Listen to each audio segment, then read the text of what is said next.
Beyond ಹೆಡ್ಲೈನ್ಸ್ನ ಮತ್ತೊಂದು ವಿಡಿಯೋಗೆ ಸ್ವಾಗತ. ಕಳೆದ 3-4 ವರ್ಷದಿಂದ ಎಲೆ ಚುಕ್ಕೆ ಹಾಗೂ ಕೊಳೆ ರೋಗದ ಬಾಧೆಯಲ್ಲಿ ನಲುಗ್ತಾ ಇರುವ ಅಡಿಕೆ ಈ ವರ್ಷ ಫಸಲು ಸುಧಾರಿಸಿಲ್ಲ. ಗಾಯದ ಮೇಲೆ ಬರೆ ಎಳೆದಂತೆ ಅಕಾಲಿಕ ಮಳೆಯ ಪೆಟ್ಟಿಗೆ ರೋಗಾಂತಕ ಮತ್ತಷ್ಟು ಹೆಚ್ಚಿದೆ. ಎಡಬಿಡದ ರೋಗ ಬಾಧೆಯಿಂದ ಅಡಿಕೆ ಬೆಳೆಗಾರರ ಅಡಕತ್ತರಿಗೆ ಬದುಕು ಸಿಲುಕಿದೆ. ರಾಜ್ಯಾದ್ಯಂತ ಅಕಾಲಿಕ ಮಳೆ ಆರ್ಭಟ ಜೋರಾಗಿದೆ.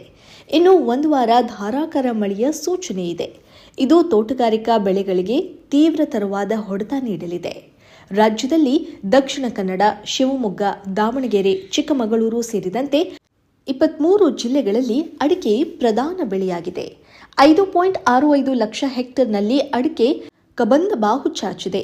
ಹಿಂದಿನ 2 ವರ್ಷ ಎಲೆಚುಕ್ಕೆ ರೋಗದಿಂದ 53,977 ಹೆಕ್ಟೇರ್ ಅಡಿಕೆ ನಾಶವಾಗಿತ್ತು. ಈ ವರ್ಷವೂ ಇಳುವರಿ ಅಷ್ಟಕ್ಕಷ್ಟೇ. ರೋಗದ ನಡುವೆಯೂ ಅಡಿಕೆಗೆ ಬಂಗಾರದ ಬೆಲೆ ಇದ್ದು ರಾಜ್ಯದ ರೈತರು ಅಡಿಕೆ ಬೆಳೆಯಲು ಹೆಚ್ಚು ಆಸಕ್ತಿ ತೋರುತ್ತಿದ್ದಾರೆ. ಕಳೆದ 10 ವರ್ಷಗಳಲ್ಲಿ ರಾಜ್ಯದಲ್ಲಿ 138% ಅಡಿಕೆ ಬೆಳೆಯುವ ಪ್ರದೇಶ ವಿಸ್ತೀರ್ಣವಾಗಿದೆ. ಉತ್ಪಾದನೆ 128% ಹೆಚ್ಚಿದೆ.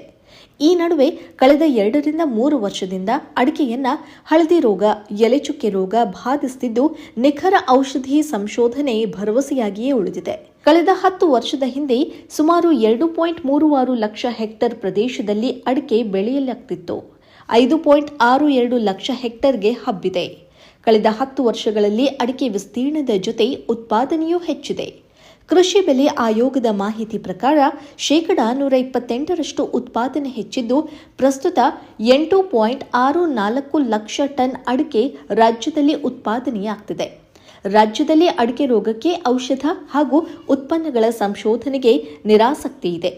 ಕೇವಲ ಆಗಾಗ್ಗೆ ಪ್ರಚಾರದ ವಸ್ತುವಾಗಿ ಮಾತ್ರ ಸಂಶೋಧನೆ ಹೆಸರನ್ನ ಬಳಸಲಾಗ್ತಿದ್ದು ಪ್ರತ್ಯೇಕವಾದ ಸಂಶೋಧನಾ ಕೇಂದ್ರದ ಮೂಲಕ ಸಂಶೋಧನೆ, ಅಧ್ಯಯನ ನಡೆಯಬೇಕು ಅಂತ ತಜ್ಞರು ಹಾಗೂ ಬೆಳೆಗಾರರ ಆಗ್ರಹ. ಇನ್ನು ಕಾಫಿ ಬೆಳೆ ಮಳೆಯಿಂದ ಉದುರುತ್ತಿದೆ. ಏಲಕ್ಕಿ ಗಿಡ ಸಹಿತ ಹಣ್ಣು ಕೊಳೆಯುವ ಆತಂಕ ಇದೆ. ಕಾಳು ಮೆಣಸಿನ ಕರಿಯೇ ಮಳೆಯ ಹೊಡೆತಕ್ಕೆ ಕೆಳಬೀಳ್ತಿದೆ.